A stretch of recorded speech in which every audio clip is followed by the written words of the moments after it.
Hi hello నమస్తే welcome back to our channel. నేను మీ రాజేశ్వరి. అందరూ ఎలా ఉన్నారు? ముందుగా మీ అందరికీ మహాశివరాత్రి శుభాకాంక్షలు. మహాశివరాత్రి పండుగ రోజున ఆ శివుడిని మనసారా పూజించుకొని ఉపవాస దీక్షను ప్రారంభించానన్నమాట. ఈ సమయంలో నా స్నేహితురాలి పిల్లలు కాలభైరవ అష్టకం అనేది చదివి వినిపించారన్నమాట. ఈ విధంగా వాళ్ళు చేస్తూ ఉండగా నాకు కాలభైరవ అంటే ఏమిటో, అందుకు ఆ పద్యాలకు గల అర్థాలను తెలుసుకోవాలని అనిపించింది. అందుకు దాన్ని శోధించి మీ అందరితో కూడా దాన్ని షేర్ చేసుకుంటున్నాను. కాశీ క్షేత్రానికి కాలభైరవుడు కాపలాగా ఉంటాడట. అంతేకాదు అనేక దేవాలయాలకు కూడా కాలభైరవుడే కాపలాగా ఉంటాడు. భయంకర రూపంతో ఉన్న కాలభైరవుని గురించి చాలామందికి తెలియదు.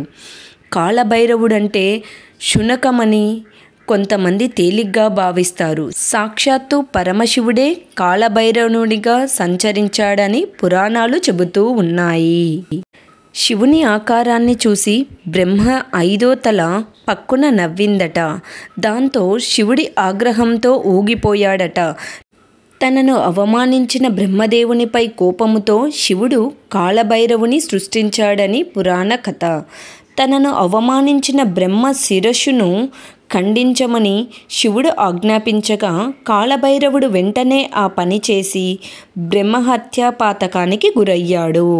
దాని నుండి బయటపడటానికి తన చేతికి అంటుకున్న బ్రహ్మదేవుని కపాలాన్ని వదిలించుకోవటానికి పలు క్షేత్రాలు తిరిగాడు. కపాలం ఎక్కడ పడిపోతే అక్కడితో పాపం నశించిపోతుంది. కాలభైరవుడు కాశీ క్షేత్రంలో అడుగు పెట్టగానే అతని చేతిలోని బ్రహ్మ కపాలం పడిపోయింది. అందుకే ఆ ప్రాంతాన్ని బ్రహ్మ కపాలంగా పిలుస్తారు. కాలభైరవుణ్ణి అనేక నామాలతో పిలుస్తారు. ముఖ్యంగా అసితాంగ భైరవుడు, రురు భైరవుడు, చండ భైరవుడు, క్రోధ భైరవుడు, ఉన్మాత భైరవుడు, కపాల భైరవుడు, భీషాణ భైరవుడు, సంహ భైరవుడు అనే 8 నామాలతో పిలుస్తారు.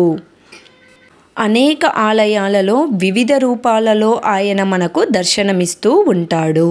కాలభైరవ అష్టకాన్ని ఆదిశంకరాచార్యుల వారు రచించారు.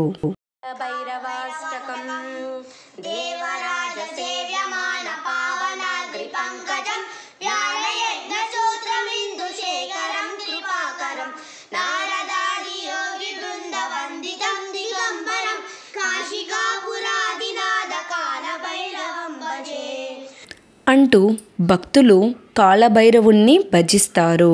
కాలభైరవుడు శునకాన్ని వాహనంగా చేసుకున్నాడంటే భక్తులకు అనుగ్రహాన్ని, అనేక శక్తులను భైరవుడు ప్రసాదిస్తాడని అర్థం. కాలమే ఆయనకు జగన్మూలం. కాలాన్ని జయించడం సాధ్యం కాకపోయినా దాన్ని అనుకూలంగా మార్చుకోవచ్చు.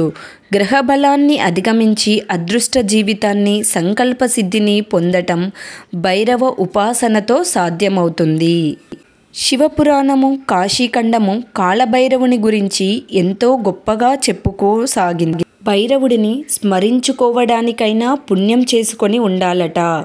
పరమశివుడు మనల్ని ఓ రకమైన మాయలో పడేస్తాడు. దాంతో భైరవుని మహత్యాన్ని అర్థం చేసుకోలేక, దర్శించుకోలేకపోతామట. ఆ మాయను తొలగించుకుంటే తప్ప కాలభైరవుణ్ణి కల్లారా దర్శించుకోలేమట. కాబట్టి మనం కూడా ఆ మాయా త్వరను తొలగించుకొని కాలభైరవుణ్ణి మనసారా స్మరించుకుందాం. ఈ వీడియో ద్వారా మనం ఈరోజు కాలభైరవుని యొక్క మహత్యాన్ని తెలుసుకున్నాం. ఈ వీడియో మీకు నచ్చినట్లయితే please like, share, subscribe our channel. Thanks for watching.